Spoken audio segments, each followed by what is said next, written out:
ওহে বিশ্বাসীরা, একনিষ্ঠভাবে তওবা করো, ফিরে আসো আমার দিকে।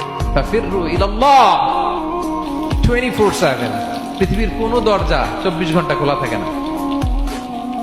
রাত 3টার দিকে যদি আপনি উঠে জায়নামাজটা বিছিয়ে যে ভুলটা করছেন ওটা স্মরণ করে চোখের পানি ছেড়ে মাফ চান, ক্ষমা করবেন না তিনি? হ্যাঁ, ক্ষমা দেওয়ার জন্য তিনি বসে আছেন। এজন্য ভুল হইলে আমরা বলবো আস্তাগফিরুল্লাহ। কি করবো? পড়েন আস্তাগফিরুল্লাহ রাব্বি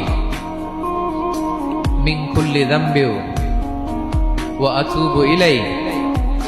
পড়েন আস্তাগফিরুল্লাহাল্লাযী লা ইলাহা ইল্লা হুয়াল হাইয়ুল কাইয়্যুম ওয়া আতুবু ইলাইহি।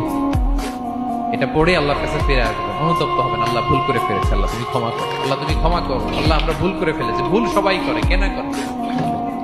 হ্যাঁ, কুল্লু ইবনে আদম খাত্তা।